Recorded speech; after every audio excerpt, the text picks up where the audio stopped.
Hello, everybody, and welcome back to episode number 2 of season 2 of the Training Log podcast. I'm Lucas, along with Noah, and we are joined once again by our first repeat guest, Mr. Jared Smith. Jared, how you doing today? I'm doing fantastic. It's good to have the summer rolling around. I'm doing pretty good. Yeah, it's very nice to be back in the summer. Before we just get going, I just want to take a second to ask my first burning question, which is YouTube channel. What what Yes. led to that?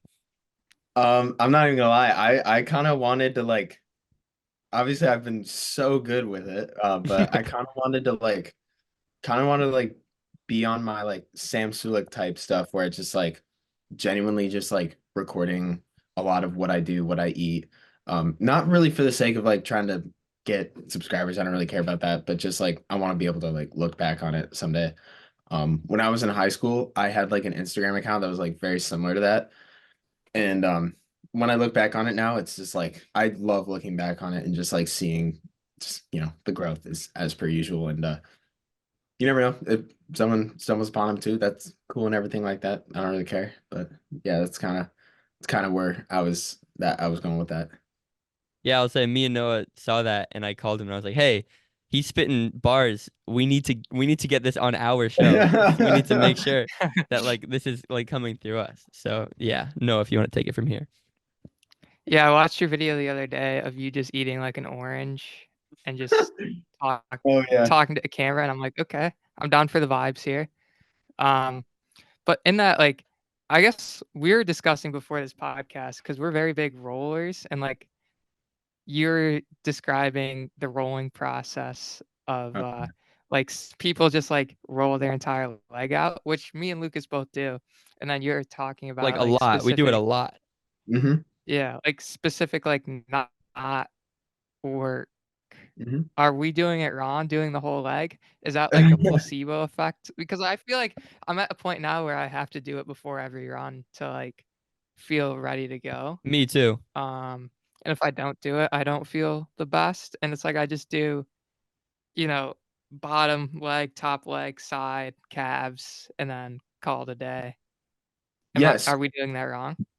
So two things. The first thing, when you do it pre-run, there actually are some benefits to putting some kind of dedicated pressure on a muscle and then putting it through a range of motion. That in a way does wake up the muscle.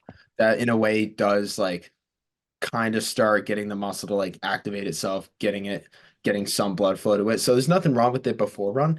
The main thing that I talk about with rolling is how when it's relative to not clearing. So if I had a massage therapist come in to try to clear a knot that's, let's say it's on my quad, right? The massage therapist, unless he's doing a soft tissue massage, he's not gonna be taking his hands and going over my entire leg.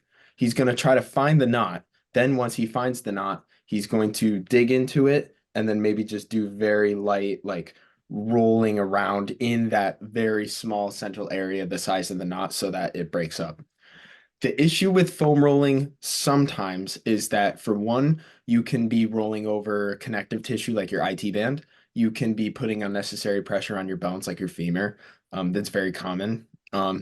As well, if you do not know where to roll out, it should be exclusively on a muscle.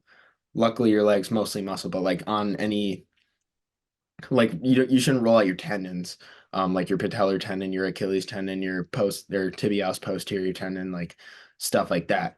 The main thing is that if I'm trying to replicate what would be the manipulation of a massage therapist, with his hands on a knot that is very small and central, go just aimlessly going over the entire leg might not clear that knot. More often than not, again, it might not kill you. You're probably gonna be okay. And if it's a very small knot, maybe you might be able to deal with it. But if you are talking post lift, post pretty difficult workout, um, if you aimlessly roll over the leg with a foam roller really fast, it's that doesn't, not only is it kind of inefficient with the clearing the knots, but it might not serve all of its intended purposes. And for some people, it can make issues worse. That's just the main thing. It's just you want to be able to replicate what would be somebody with their like, thumbs clearing a knot. I don't know if you've ever had a knot cleared with just somebody, putting pressure on it and then slowly digging around with it, but that's what it's trying to replicate. Well, my question relating to knots, and I don't think I'm a person that's very good at recognizing them unless they're excruciating, which sometimes they are. But Mhm. in terms of, how often not notes, knots are coming about, uh, are not something that I assume it's very individual to each specific runner, but for us who foam roll every single day, I'd foam roll twice a day. Is that more or less aimless? Like, are you only supposed to be rolling when you have a knot, or is like every other day or twice a day? Like, is that still fine? Like, are we still getting the benefits? I mean, yeah, twice a day, there's nothing wrong with doing it twice a day. The main thing that we need to understand with that is how these muscle knots form. So let's say I go out and I do a workout long run. What happens is that my muscle fibers, they have these very big, like micro tears. You know what I mean? Like they have tears in them, muscle fibers tear. You lift, you run, you do any stimuli, that's going to happen. The thing that happens is that if you do not immediately like this is why I've started stretching a lot post run, is that if you do not stretch out that muscle, when the muscle fibers come back together and reform, they'll form up in knots and they'll just start forming these little ball like clumps of just muscle fibers that never um, came back together uniformly. So breaking up a knot puts it back in its normal spot, or stretching beforehand can lengthen the muscle so that way it might not be as bad later on. If you completely neglect it for a while, then yeah, the knot's gonna hurt when somebody finds it and or when you find it with the foam roller. So rolling out twice a day, I mean, yeah, you're gonna be okay. And if anything, you might revent it. But just if you do notice a knot, what I recommend you do is if you notice the knot, find the knot, roll over it a little bit. Then once you're certain that you're over the knot, literally like sink into it, relax the muscle, sink into the knot for like 45 seconds. Then after 45 seconds, very slowly move over it like in a circular motion with the knot over the roller, and that can break it up pretty effectively. Just to like end our rolling talk, like we have some teammates that like roll their IT band, shimmy, calling you out, Yeah, he Mr. does. John Ron. They roll their IT band so much that it bruises, and it's like that can't be good, Yeah, right? Making don't sure. don't don't do that. So All right, good. here's what I'd recommend to your friends. Usually an IT band related pain comes from two spots. It's your upper, like near your hip in a muscle called your tensor fasciae lata or your TFL, or your glute medius. So up in the hip in the glute area, or it could be in your knee. If you know it's not your knee, because there's no muscles that are in that knee area where the IT band connects, the IT band goes up your leg and it connects up into your glute med and your tensor fasciae lata. Those are muscles. Those you should be rolling out or sinking into with a foam roller. That can alleviate a problem with your IT band. The problem with an IT band is that it's not a muscle. There's no knots that form in an IT band. An IT band is connective tissue. If you aimlessly roll over it, you're only making it worse. You will bruise it, you will aggravate it, you will inflame it, and that can cause knee pain or hip pain. So yeah, I would advise against that. But the muscles that attach to the IT band, you should, if you have IT band pain, you might want to look at those muscles, your tensor fasciae lata or your TFL. It's one of your hip flexors, or your glute, your just any of your glute muscles.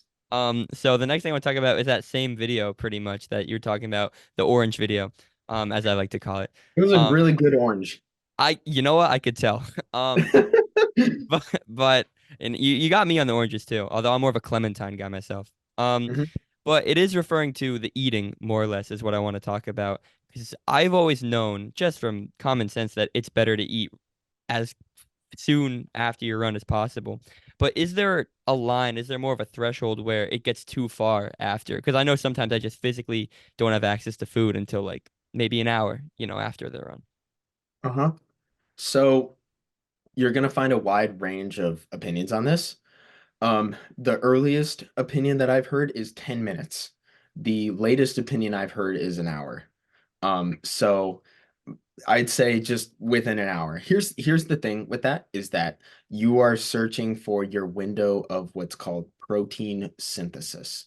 And I did describe that in the video, I think, but essentially during that time, you have a very good opportunity to get a source of protein in your body, then a source of sugar. What's going to happen is that if you put sugar in your body after your protein, you're going to trigger an insulin response in your body. The insulin is going to deliver that protein right to the muscles, right where it needs to go. And that will kickstart protein synthesis really quick. The problem is if you wait too long for that, that recovery window might not be as good. And along with that, it's not going to be really well timed up with a growth hormone release. So you're it, again 10 minutes to an hour, however you wish. I'm a big fan of just like as soon as possible. When I go to practice, I have a yogurt and an orange with me. Like I literally eat so many oranges, it's ridiculous. But I have a yogurt and an orange or a kiwi with me. Any source of like food, any food I guess is better than no food.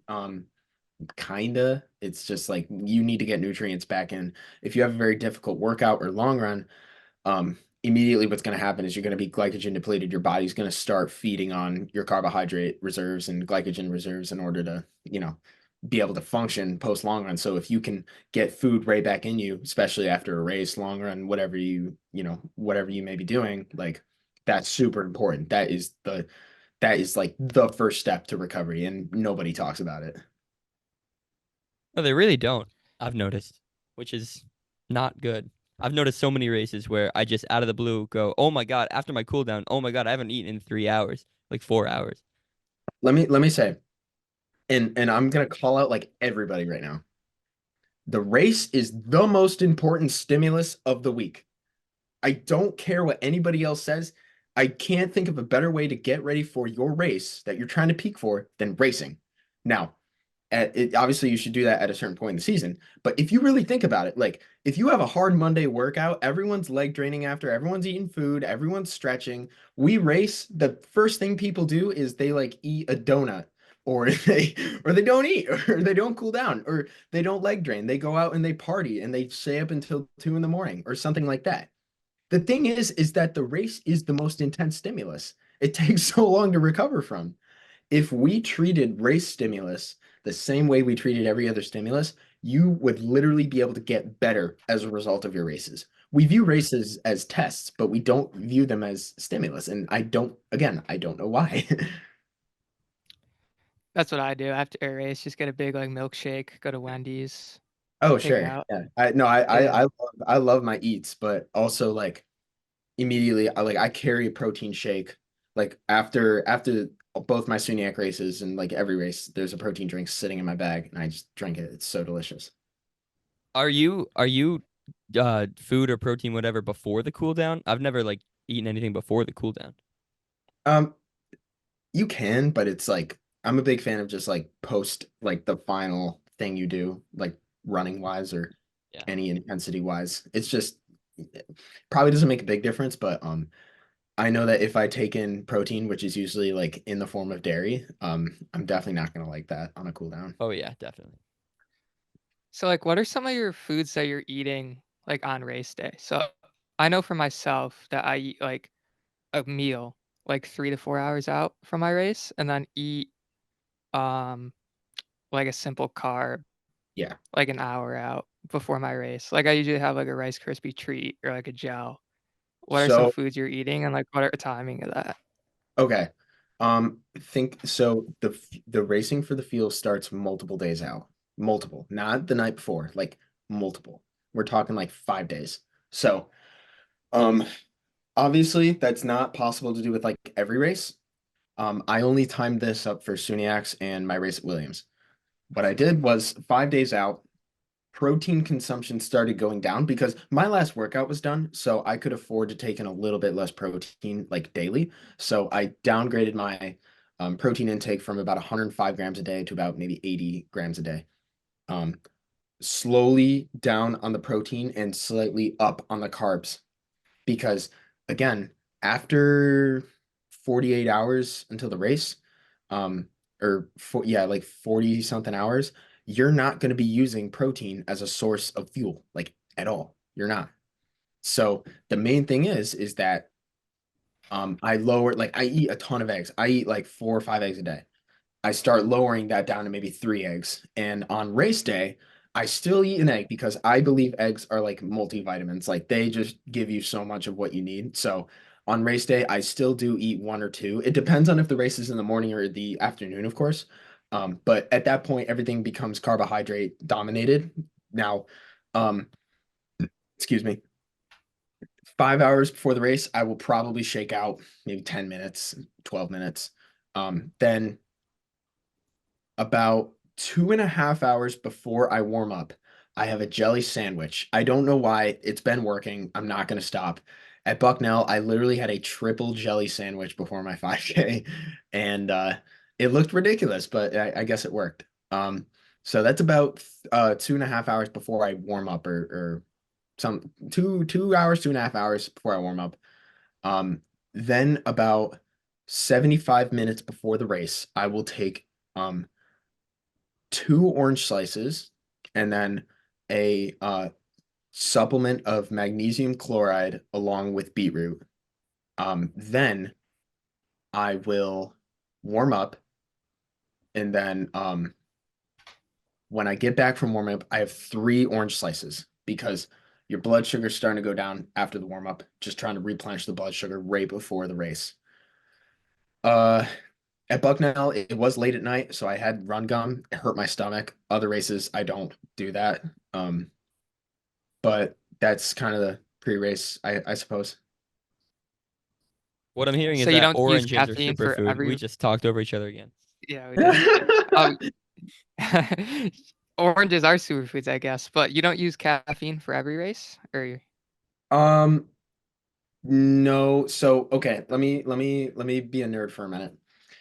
Caffeine essentially is a chemical that, well, that's not a chemical, but caffeine binds to what are called your receptors for adenosine, which is in your brain. Um, Adenosine receptors essentially are very similar to they will bind to caffeine. And that caffeine, when it binds to it, it will convince you that you have not been awake as long as you have actually been awake, which literally makes you like feel a little bit more awake for a very temporary amount of time. And then it'll go back to normal. You'll feel very tired again. Um, I did take it for Bucknell because my race was at like 9 o'clock at night. Normally, my body is very used to like 9:30. I am about to go to bed. Like I'm basically crawling in bed. So that I did need to kind of trick my brain into realizing that like I'm actually not about to go to sleep right now. Any other race though? No, I'm really not a big caffeine before the race. It just upsets my stomach too much. See, what I want to talk about is a lot more about caffeine and supplements and just things like that, maybe goose gels.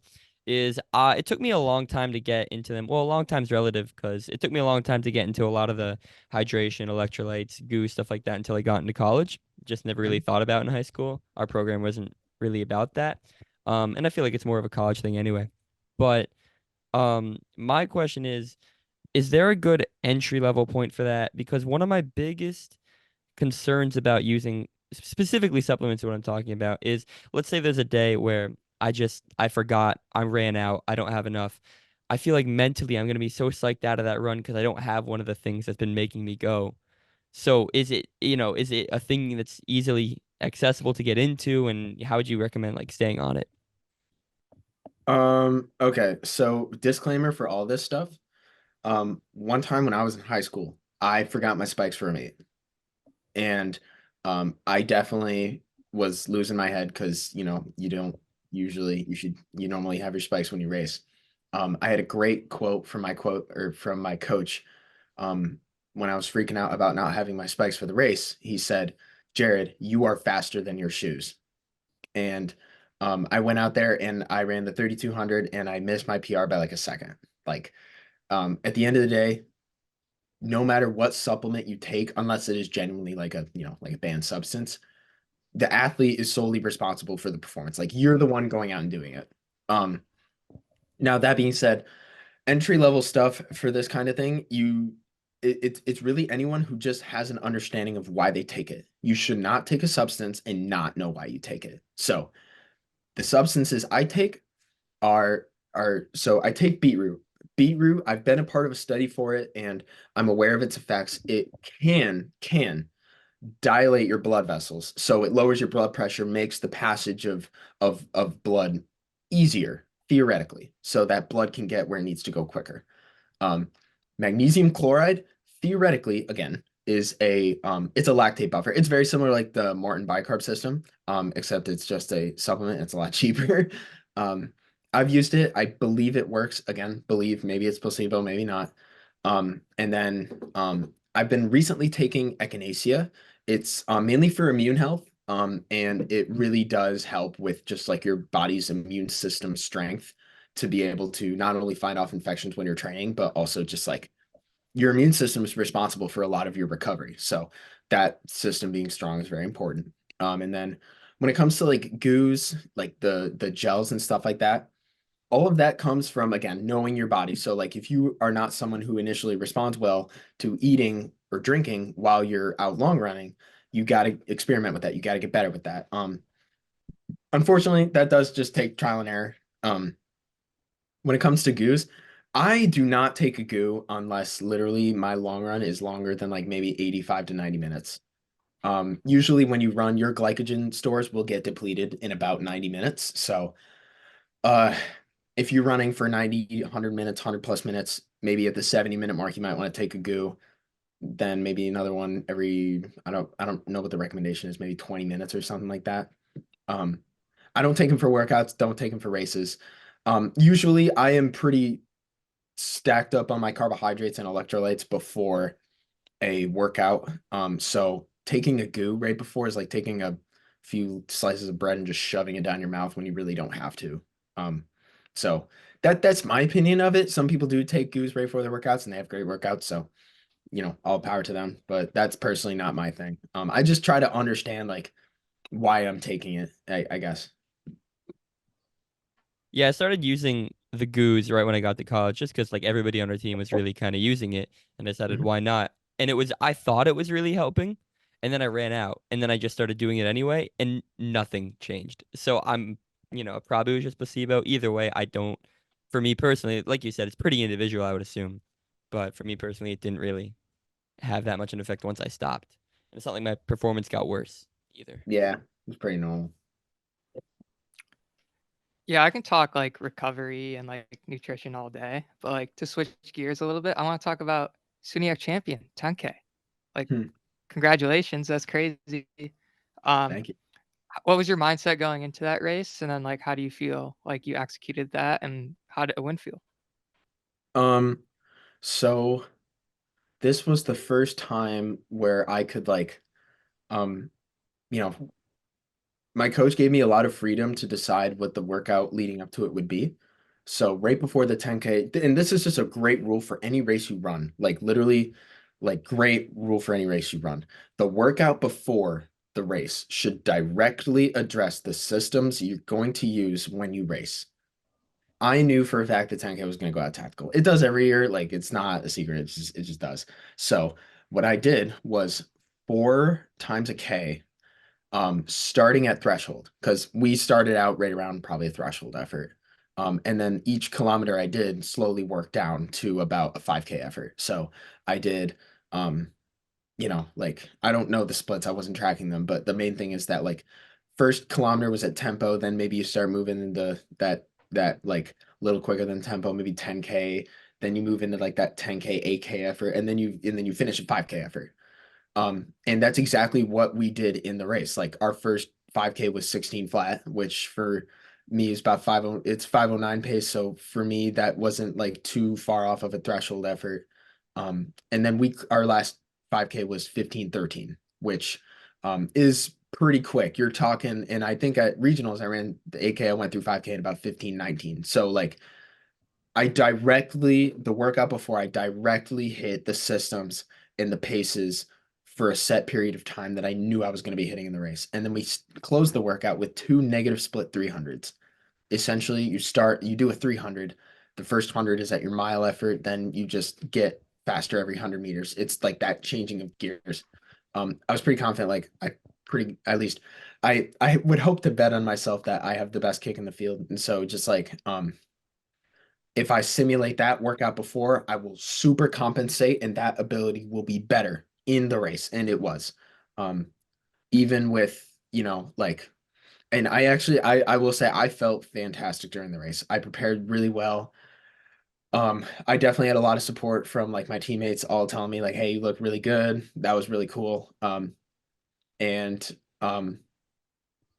was definitely like it was a cool experience. The 5K the next day was like one of the hardest things I ever had to do in my life. That was awful. It was hot out. I just didn't want to do it. Was not mentally in it. But that's not like I still actually ran like good. I got third. That's like really good. But just like when I was cooling down, I had like a really bad calf cramp. And it got better by the end of the night, but I was just like freaking out the whole time. But SUNYAC championships, like I literally like I feel like I peaked so well for that day, and that was really cool. Now, what do you think of I'm sure you saw it, I don't know which conference it was, but the conference that had a 10K go out in like 20. Yeah. You think if Oh you're my. in that race, you have that? I think their last 5K was our last 5K, wasn't it? It I don't was remember. around that. Um, It's just crazy to me. maybe. I don't know.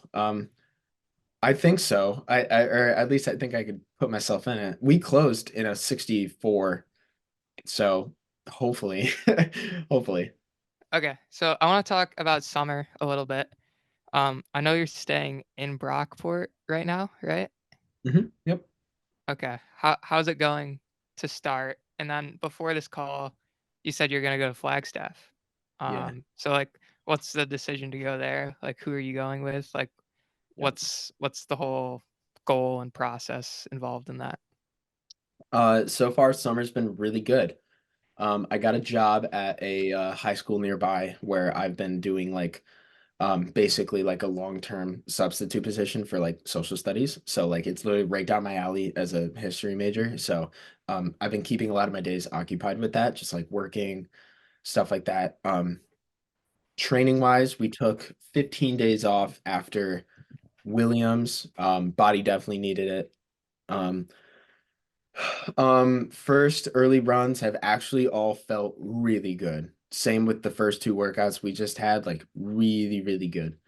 We've been really good just about like I feel like this is the first summer where I can genuinely like almost like I know I'm not gonna stop learning, but this is definitely that first summer where like I'm having fewer and fewer questions about what I should do. I'm starting to have more like of a I know what I should be doing.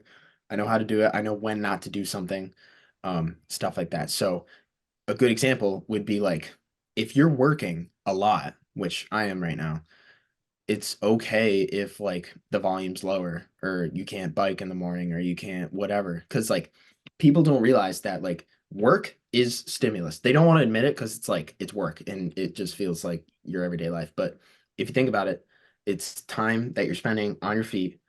The muscles in your legs are contracting. Blood flow is going to those muscles. It is a method of active recovery when you're working. So, like, would advise probably like, for anyone thinking about running like 100 miles a week while you're working 40 plus hours a week, you don't have to. It's like, it's okay. Um, but that being said, first workouts have gone great. I've been staying here with John. John's also here. And our one of our alumni, Dylan, he also is living here and working. So the three of us, we've really been good training group. We've been really kind of keeping each other accountable. Um, it's actually like so much fun though. I'm really enjoying it. And the what else is oh yeah, Flagstaff. So July 5th, I leave for Flagstaff. I'm gonna be spending a month there until about August 3rd. So there was a family that I had met when I was in Arizona last year in a town called Sierra Vista. They were friends of the family I was already staying with, and I just got like close with them, got to know them well. And they were originally living out of an RV, but then I found out that they were um moving to Flagstaff. So obviously I didn't ask them to like, hey, can I live with you guys? They asked like literally like, are you gonna come back out to Arizona next year? I was like, yeah, probably I will. They're like, yeah, if you want, like you can stay with us too. And I was like, absolutely. So that's gonna be the coolest thing in the world. I am actually so excited. I'm gonna be like literally 2 miles from NAU's track. Um, very blessed to have that opportunity. Like I literally am so lucky to have that. I will admit that. Like there's no skill in that. I just happen to meet the right people at the right time. Very lucky. I've always wondered this. Is the NAU track open to the public? I'm trying to figure that out. I'll let you know when I know. Maybe. If not, totally fine. I honestly, the goal is to have many summer workouts where I'm not on the track, but we'll see. I'm just curious because like I feel like I see so many people who are out there just get on it somehow, and I don't really know Literally, like how. so that's what I've been wondering. That's kind of giving me hope for it. But then again, it's like all those people that are going there that we see on like the internet, they're like professionals. So That's they true. could probably like they probably just know a guy or something like that. I I'm don't s- know any guy. I'm specifically referring to there's this kid I follow on Strava, just another runner in my county from high school who was Yeah. just out there. I don't know how, and then he just posted randomly a photo of him and Jakob together, and I'm What? like, how the heck did this happen? And he gave no context. It was afternoon run and just that photo. Okay. That's amazing. But moving on from this, I'm questioning I have questions about your goals for the next year because nationals in cross country last year, school record holder now in the 5K. Congrats. I gotta ask, what are the next goals? What are the goals for this upcoming school year? Um, well, I've been writing down in my journal every day, like all-American clocking requires all-American responsibility. So I would like to think that I I'm definitely gonna shoot for like an all-American spot in cross country. You gotta place top 40. I think it can happen. I really think this fall or the previous fall, when I went, I could have placed top 75 if I was smart. Unfortunately, if you guys find yourself at a national meet, just know, do not go out with them. Do not go out with them. Do not, I don't care what anybody says. Do not listen. You got to trust your gut. The night before, I had this, I was like, I really wanted to go out in like 5:05, maybe 5:10, because if you go that pace, um, not you go that pace, you would have run pretty good. Um, but even still, if you had gone 25:15 pace from the start, you could have gotten close to All-American. I think you would have been like maybe 48th. Unfortunately, we went on 4:49, which is like a problem. So like I don't care who you are, how smart you think you are, that's a bad idea. Is that way beyond my ability level? Yes. I was in like 33rd at first mile, so that's probably a bad idea. But I really hate this narrative that you have to go out hard in the cross country national meet. No, you don't. It's math. It's math. If you can do math and you can figure out I actually just need to run point A to point B in this time, you're actually okay. At least that's the way I viewed it. Should you be in the back with like a mile to go? Probably not. You should probably be where you want to see yourself finishing by maybe 2K, maybe something like that. But that being said, back to goals. Um, I don't have like time goals. I guess it's cross country, so I don't really know. Like, just depends the course I end up on. I would love to compete for the regional title. Obviously, Tobin ran out of his freaking mind at Williams in the same race that I was in, so that'll be awesome. Even if he wins it too, that'd be insane. Team goals wise, obviously, we just want to be the best team that we can be. We are just our goal now this year as a team is like the whole is greater than the sum of its parts. We need to be a whole group that does not, doesn't get how do I like explain it? Like that is not making things about them or just themselves and genuinely thinking about the collective whole. And instead of just thinking about like individually doing this, individually doing that, or we're genuinely thinking about like what's our best shot. And I think I really think that this group is special. I think this is the group that's gonna make something pretty cool happen. Obviously other teams look fantastic and that's awesome because that just, we don't want any like Mickey Mouse rings or anything like that. Um, moving to the Empire 8 will be interesting. So us and Geneseo, no disrespect to other Empire 8 teams, it'll definitely be a cool battle between those two. Genesee will look great. We look great. It'll be awesome. Um, Nationals wise, again, like all American. When we're talking track, I have no idea. I gotta stay healthy first. Um, and then when it comes to like a process goal, I guess for the training, it's like really see where we can push the threat, like, really, can we maximize this free flowing plan even more? Because we did that in track, it worked pretty well. But we're really like, we're going all in on this one. Not pushing the volume too much, but really um, just trying to make it the best training we can, of course. Yeah, I correct me if I'm wrong, but I think I was reading on your Strava the other day. You're like said something along the lines of like I need to say no to more things. What can explain that a little more? Like what do you mean by that? Because I was reading that, I was like, what does Yeah. Jared have Yeah. to say no Oh, to? okay. Think about this. I really don't work that much harder than anybody. Like I don't. I go out and run like all of you. I just say no to a lot more things than most people. Like if you really think about it, like I say no to staying up past 10 o'clock at night. I say no to going to McDonald's every day. I say no to going out with my friends at like a weird, like a really bad time to go out. I say no to a ton of sugar and donuts and coffee first thing in the morning. There's just so many things that I do say no to. I say no to excessive screen time. I say no to a lot of negative situations that can emotionally impact me and can physically impact my training. I say no to a lot of like runs that like, yeah, I'd love to rip 6 minute pace every day, but I can't, or at least I shouldn't. Um, even in the workouts, I need to discipline myself. I need to say no to doing more than I have to do. A lot of people have the childish notion that more is better. It's not or not always. Um, Especially when it comes to like the workouts people do. People do like 8 by 1K at 3K and think that that's enough. And it's like, that's too much. You're fine. Unless you're like a pro. But you know what I mean? It's just like there's so many things that you actually really have to say no to. It like everyone's really good at just like, people show up, people run, people, do a good chunk of what they need to do, but they can't say no to the like you know what I'm saying? Like, personally for me, the biggest thing I've struggled with saying no to as of late has probably been when it comes to like keeping a clean workspace, keeping a clean house, keeping a clean like kitchen, stuff like that. It does really affect my clarity. So like even right now, my room's a mess. It looks fine here, but it's like actually a mess. Um, I operate really well when things are, you know, clean. I try to keep things clean.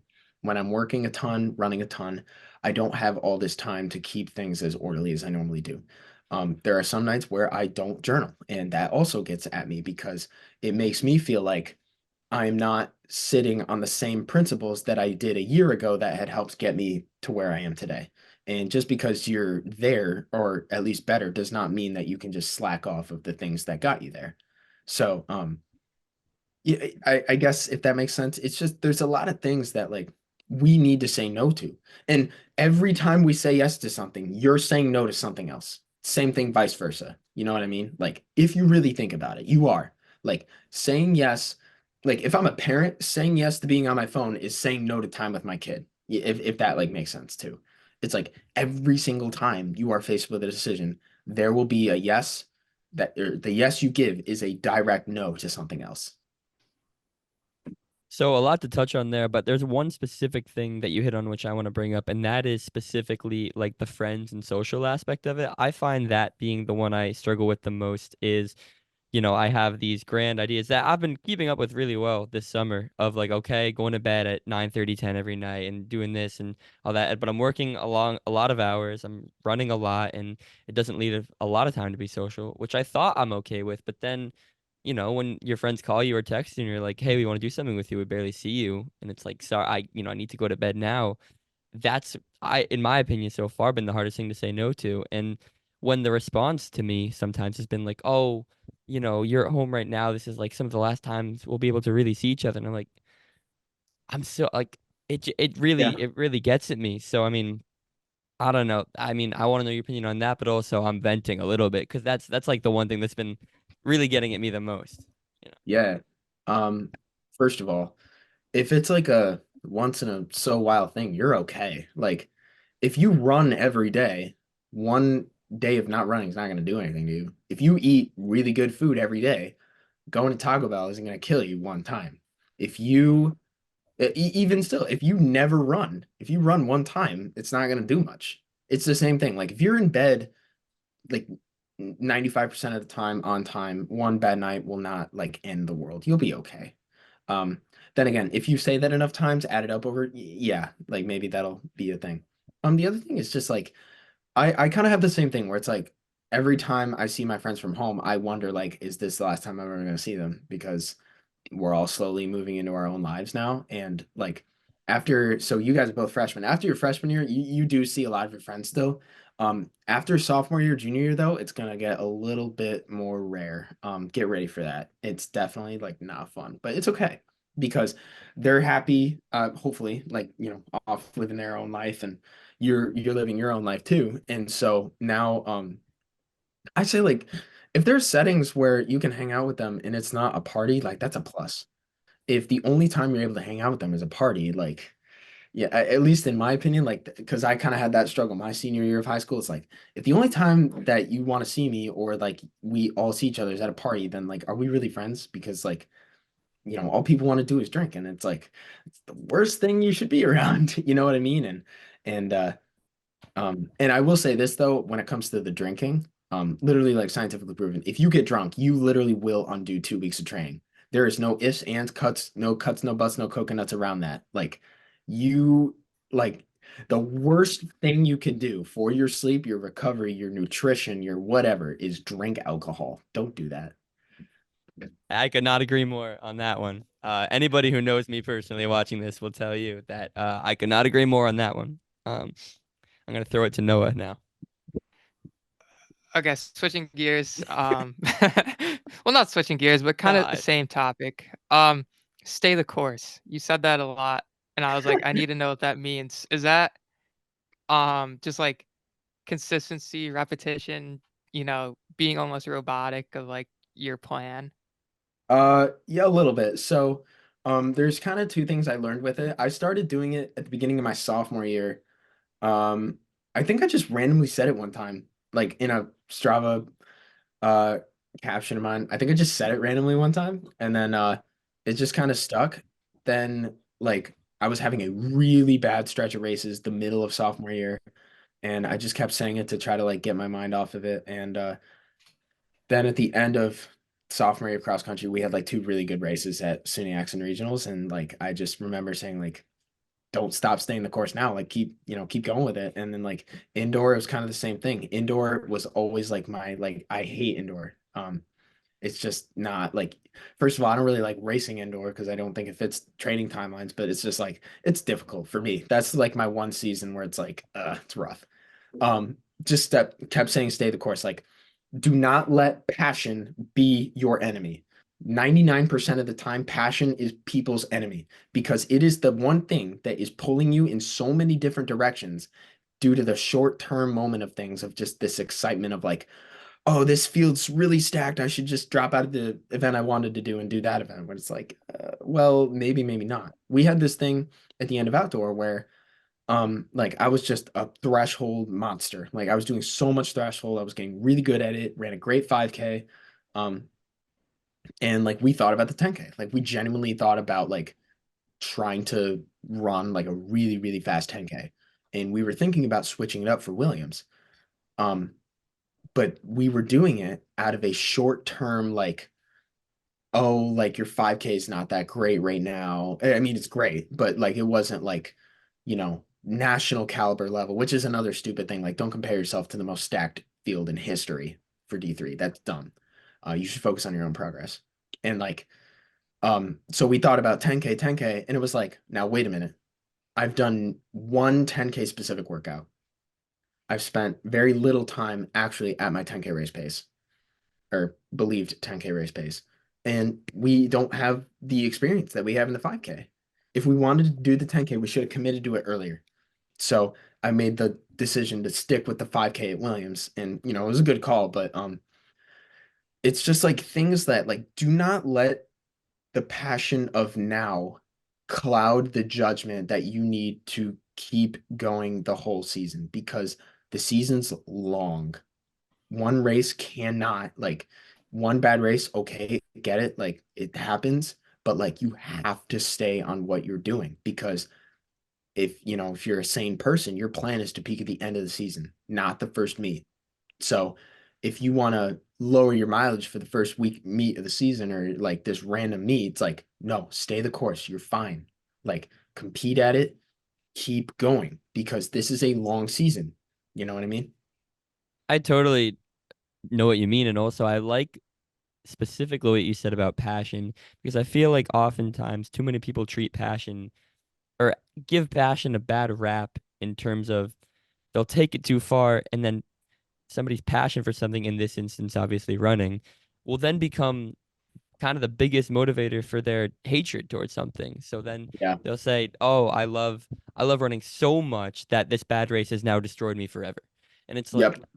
Yep. that can't be how you go about it, because And if and, you're and then really, you know what it does too? And then it makes them go after the race, like, oh, I need to run 100-mile weeks, or yeah, I need to start doing all this, that. It's like, you're actually okay. Like, yes. hold on a minute. You're fine. But that, you see, that's what passion does. It pulls you in so many different directions based on the moment. Whereas a more disciplined approach of actually having clarity about where you are might be the key to success. All right, switching gears one more time. I don't know how much longer we'll go. I mean, we're just going. I'm But good. the next thing is going back to sleep stuff, because I know we touched on it a little. It's been a big thing I prioritized this summer. Um, so obviously the big quote we in our big Oneonta circles is 10 to 6 is not the same as 12 to 8, which is obviously very true, and very much agree with that. Now, that's not where my question comes in. My question really is, okay, now let's say things get a little inconsistent. I'm accidentally going to bed at 10:45, 11, but I still want to get up at 6. My question comes into, what's better in this hypothetical scenario? Let's say you get to bed at 12 and then you sleep until 9, or that instance where you only get to bed at 11, but you still wake up at 6. You know what I'm getting at? Like, which is better, the less hours but better wake up time, or later wake up time but more hours, or later go to sleep time? In the first scenario, you go to bed at 12, right? Yeah, like 12 to 9 or 11 to 6, basically, is what I'm saying. Okay. Uh, I'm gonna go on a yap session, but my answer is the second one, 11 to 6. Here's why. If we're talking about wake up time, the thing is that the reason that a around 6 a.m. wake up time is the best is because on average in the northern hemisphere, that is usually when the sun will rise. Depending on summer or winter, it might be up earlier, might be up later, but average is about maybe 6:30 in the morning. The reason that's important is because if you can wake up and immediately get an initial exposure to natural light, not your phone, not a lamp, you're like outside, look at that light. That immediately is going to trigger an internal clock of so many like things that are important for your mood, your hormones, and your sleep. One of those things is a 16-hour internal clock of the release of melatonin, which will happen again if you wake up, get exposure to natural light at 6:15 in the morning. You will have a release of melatonin right around 10 o'clock at night. So waking up at that time, even if you went to bed a little later, if you wake up at 6, you're going to reset your clock and you'll be able to hopefully get back to bed at 10 o'clock. The other thing is that the earlier we can go to bed, the more close we can be in line with our secretion of human growth hormone. I'm so bad at that. Human growth hormone. So here's what's happening. If you go to bed at 10 o'clock, about 90 minutes after you go to bed, you're in a process what's called early sleep, where you get this like insane release of human growth hormone. Human growth hormone, by the way, is a banned substance if you like artificially take it. This is the stuff that's literally making babies double, triple in size, like in the span of months, years. This is the stuff that's literally making pro athletes pros. Human growth hormone. This is why everybody says that sleep, if it was a pill, would be a banned substance, because you're literally getting a banned substance when you sleep. It's called human growth hormone. If you miss that early window of early sleep, you will get a dramatically less increase of, or you will get a dramatically less secretion of human growth hormone if you went to bed at midnight versus if you even went to bed at 11, especially 10, but even 11, it's better than 12. It just gets worse and worse throughout the night as well. A lot of what happens between 10 and 2 o'clock in the morning is very important from a physical repair standpoint, like your muscles, joints, tendons, you name it. That is the physical repair. From 2 a.m. to 6 a.m., you get a lot of that neurological repair, short-term memory into long-term memory, central nervous system repair. It's very important for your mood. So this is why you probably shouldn't wake up at 2 and go on your phone until 7. Don't do that. Just don't check what time it is. Just go right back to sleep. Trust me. But that being said, like those things, I would take the 11 to 7 because I'm still going to get a bigger release of human growth hormone, or the 11 to 6. I'm going to get a better release of human growth hormone.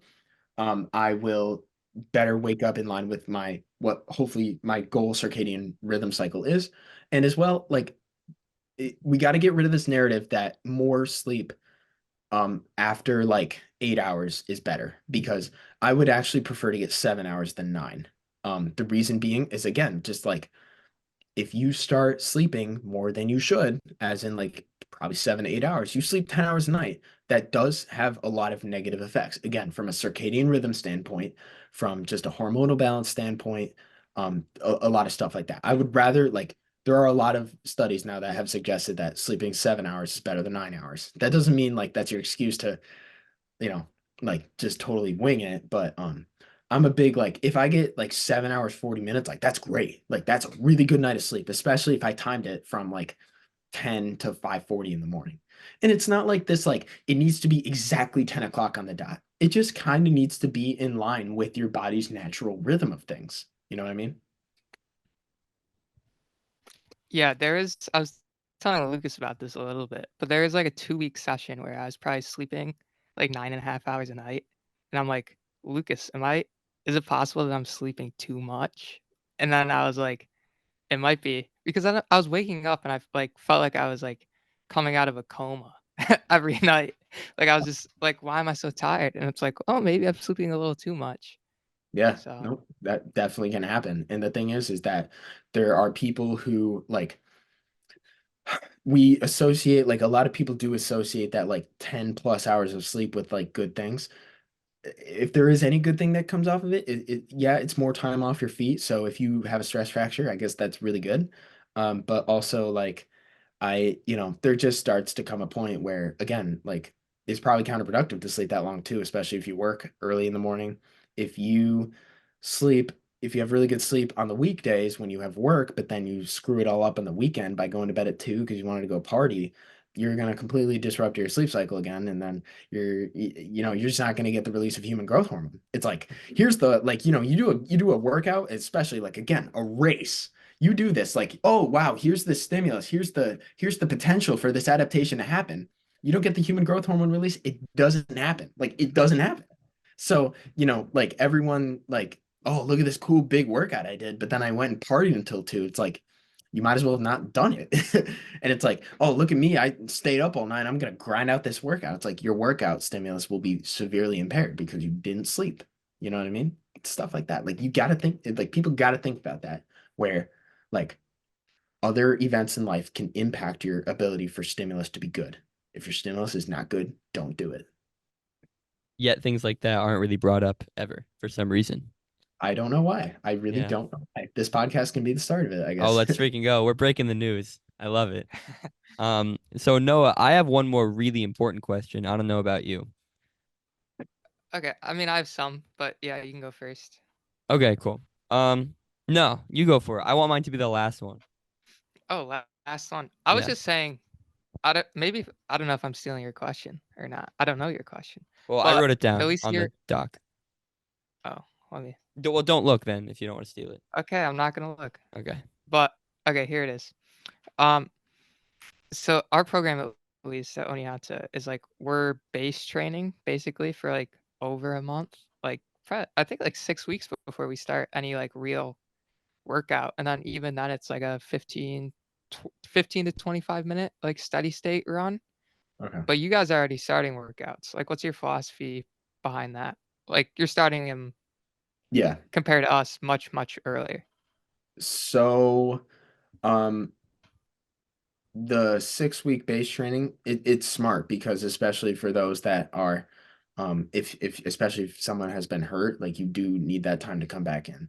It's definitely better to be safe than sorry in this aspect. Some programs immediately just kick right back off where they left off. That's a bad idea.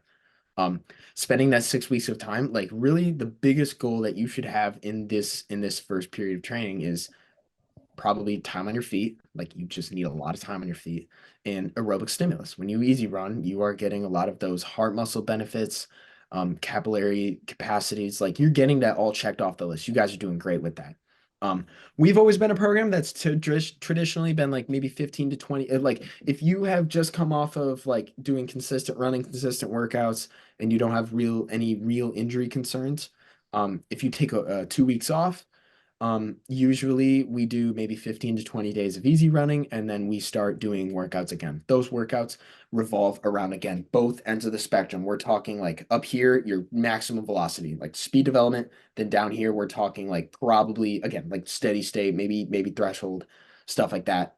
We start on these ends of the spectrum when we start. So our first workouts are mainly like, for me, I've already done 2 tempos. Some people have done some fartleks where they're just starting to tap back into that quick running with speed play. Great way to do it. Some folks in a few weeks will probably be starting speed development, like again, really high velocity sprints. That's probably, speed def should not be your first workout when you come back, but just like we've been like a 15 to 20 day thing. Other programs, they get up to mileage as soon as they can, and I don't know why, because it's like I don't know why. It's like there's not a secret mileage number that you need to get back to in order for all this to work. What we need is a progressive stimulus occurring throughout. Like, yeah, your volume should be going up. There should be a certain progression of your workouts, but that doesn't need to happen in the first 4 weeks. You don't need to get to 100 miles in 4 weeks, or stuff like that. It's not the mileage. It's not the mileage that makes you fast. Do you need to run more? Yes, you do. But also, if you are getting flat-footed because you run too much and your muscle tension decreases, that's not helping you. You know what I mean? So, I think what you guys are doing, that's totally like that's smart. Better to be safe than sorry. Get those 6 weeks. Really spend time focusing on those little things. Time on the feet. Don't worry about going super fast. In that steady state, you guys will be ready to go. Because I will say for us, like we start workouts a little earlier than you guys, and that first workout, it can be humbling. Like we might be breathing a little bit, like everyone hopefully is when they do their first workout again, but like that 6 week period, you might be a little bit more able to handle that. And there's a lot of science that suggests there's no detraining that's going on in that. You don't lose fitness, or you're not going to fall behind anybody. Like people think like, oh, if I start earlier and I get to mileage quicker, I'll get fitter quicker, therefore I'll get better quicker and I'll be better than everyone else in the fall. It's like that's not really how that works. Um, Especially if you don't know how to peak, or if you come off that volume too much. So be patient with the that introduction to stimulus. You guys be fine. What you guys are doing is smart. Yeah, I mean, I'm happy with that. We have some teammates, Gabe Burns, who went out, goes run at like 6:20 pace because he's mad we're not doing a workout. I mean, think about Whatever, this. man. That's probably fine because he doesn't have a workout he has to get ready for. I'm not like Yeah, endorsing running at 6:20 pace. It's I'm just saying like you can come back from an easy run pretty quick. So it's not yeah. gonna in the grand scheme of, yeah, don't do that every day, but like you're fine. No, I know. I just feel like I have to be the slow police on our team sometimes. It's whatever. That's it's Um, okay. but all right, heading into my last big one. So I just had my roommate from college visit me, and if I'm being blunt, I think he is, in terms of running, literally the opposite of you. I mean, I think you and him are the opposite people because you come at it from just, I mean, the most scientific and everything approach, which is great. He does not want to think about it. He doesn't want to know, he doesn't want to like talk about it. He just wants to do his run and then that's it. He doesn't want to know why he did the mileage he did. He doesn't know why he wanted to. He just wants to run, race. That's it. That's all. And so I love him. I love this kid. We are very good friends. But sometimes it's a bit aggravating talking to him considering, he doesn't really know what's going on sometimes. And my question for you, this is a long-winded way of me saying, for people like that, not saying him specifically, just people like that who don't really know why they're doing certain things, don't really have the motivation in that sense to know why they're doing everything and still improve and still get better and sometimes beat people like us three here that are Yeah. just doing everything. How do you deal with that? Because that ticks me off, if I'm being honest. I get more ticked off from the people that beat me and they still like smoke and drink and just do all this, all the dumb stuff. But like when it comes to the like, I don't want to think about this. I don't want to have like, you got a smart friend. Like, I'm not even gonna lie. Like, do we have a lot of knowledge? Yes. Can it be a curse? Absolutely. Because one thing that happened when I started learning more, and I still struggle with this, like, you have to understand where that line goes. Like, when you start understanding, like, oh, you could do this workout, then you can come back, do this workout in like an X amount of time. It's like, that doesn't mean you should do that. It doesn't, like, you do not have to apply everything you've learned. Um, because the science of running and the art of running are two different things. My coach gave me a great point one time that like from a medical standpoint, we should not like from a just like joint health, bone health standpoint, if we run over 30 miles a week, we're technically overtraining. But obviously none of us care about that clearly. So but it's you do have a smart friend because I know a lot of us have had points where like we feel like we're so in our heads and we wish we could go back to like our freshman year of high school. We didn't know anybody. We didn't know any of our competitors. We could just go out there and just like because you weren't really thinking about like my freshman year of high school, I was like, okay, yeah, I'd love to like break 5 in the mile, but like, oh no, I didn't know anybody. I didn't know splits. I didn't know how to do workouts. I just, I did what my coach told me. And like, those are some of the best years of my life because I was just Totally. yeah, I was just thinking about what was important to me. And like sometimes I do wish I could go back to those days. Taking the watch off was one of the best things I do. I've been putting a watch back on lately because I'm trying to have more of a like instead of being scared of the statistic, I want to be like indifferent to it. I just want to look at it and just be like, okay, don't care.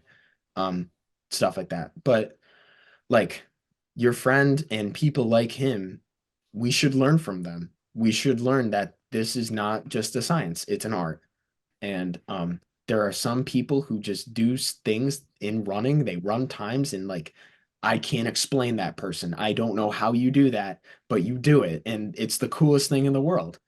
And I started honestly like I want to rip a page out of that book because I do take a very scientific approach to what I do, but I also um there have been moments in my running career that have happened despite what science says or despite like in a good way and a bad way, and I've learned from it. And I wish I had more of your friend's ability. I really do.